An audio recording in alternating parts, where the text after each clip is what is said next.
During the plague of international belligerence that was the Second World War, a barrier of communication presented itself to the United States, constricting the route to victory. Coded messages had been the selected form of military communication for both powers at the time. Carrying vital information, the United States codes were often intercepted and translated, proving fatal to their cause. In desperate need of a solution, the United States government looked to a group they had been oppressing for centuries: Native Americans.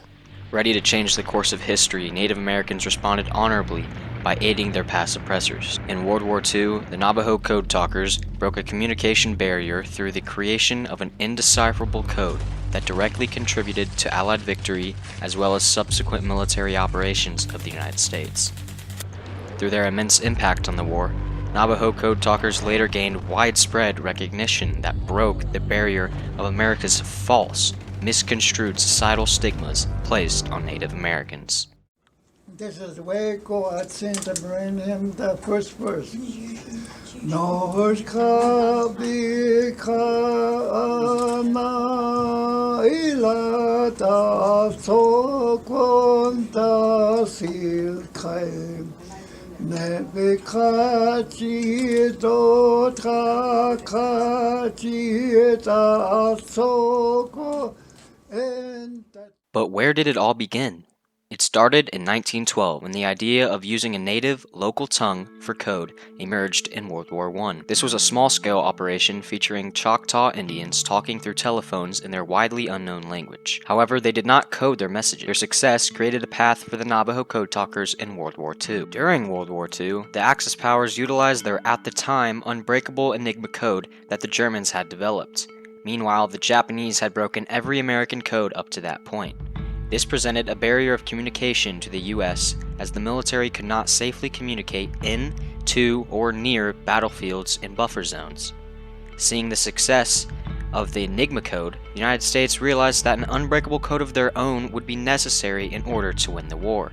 A man by the name of Philip Johnston took a unique perspective on this. Although white, Johnston was raised on an Indian reservation and was fluent in the Navajo tongue. As a World War I veteran, he heard about the successes of the Choctaw telephone squads, which inspired his ingenious idea to use the Navajo language, only spoken among tribes in the southwest United States, to produce an unbreakable code. In 1942, the Marine Corps agreed to his idea after seeing its success in a simulation with battle conditions. However, during this time in history, the Navajo and all Native Americans had been second-class citizens in society.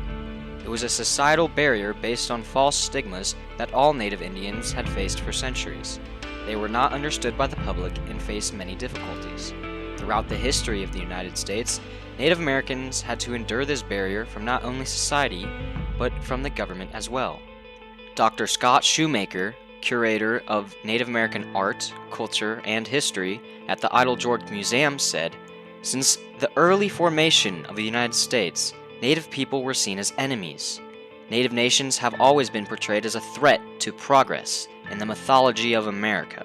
In 1871, federal policy focused on assimilation and allotment, which was also promoted as being beneficial to help Native peoples to become what they perceived as being fully American. This meant the total forced dismantling of cultures, religious practices, families, and communal land holdings. The Indian Citizenship Act is passed in 1924, and in theory, it actually extends the 14th Amendment to Native American groups. The 14th Amendment had explicitly not been applied to Native American peoples who were actually treated as outside of the U.S. So in 1924, the law allows for Native Americans to actually be counted as U.S. citizens. But in reality, it's not going to be until much later that this is actually going to be, this right is in practice going to be extended to Native Americans. And that's because up until that point, state governments had the ability to control who's voting and who's actually being counted as a citizen within the state. Even when the government recognized Native Americans as people through the Indian Citizenship Act of 1924, they refused to recognize the cultures and long-standing traditions of the Native society or grant them real civil rights. In May of 1942, immediately after Philip Johnston's successful pitch, the Marine Corps began recruiting Navajos. Many were underage and had to lie to get in. Others were drafted and forced to join. They ran the trial program, and once it proved successful, 2 of the original 29 stayed behind to teach new Navajo recruits. The program was difficult, as all terms had to be memorized and nothing could be written down. The Navajo created a code based on the Navajo language. It has 2 parts. One part was using the 26-letter alphabet with Navajo birds and animals. The second part was over 200 English vocabulary words with Navajo synonyms. After training, the code talkers were then shipped overseas to battle. They were used in almost every major battle in the Pacific Theater, including Iwo Jima, in which over 800 messages were transferred without any errors, saving thousands of lives. Over 200 Navajo code talkers participated on the landing of Iwo Jima. 5th Marine Division were on the north side of the island. A company of Marines were pinned down real badly. They were being fired upon from 3 different directions. Company commander wrote down a message asking for help, handed to a Navajo code talker. This message took 20 seconds. If that message was sent in English code, it would have taken 30 minutes. Those guys pinned down on north side didn't have 30 minutes. Without Navajo, Marines would never have taken the island of Iwo Jima. They held their own in the jungle heat and conditions, often being superior trackers. The Marines who fought alongside the code talkers were ordered to kill the Navajos if they were ever captured, in order to keep the security of the code. Many Navajos also lost their lives after being mistaken for the enemy.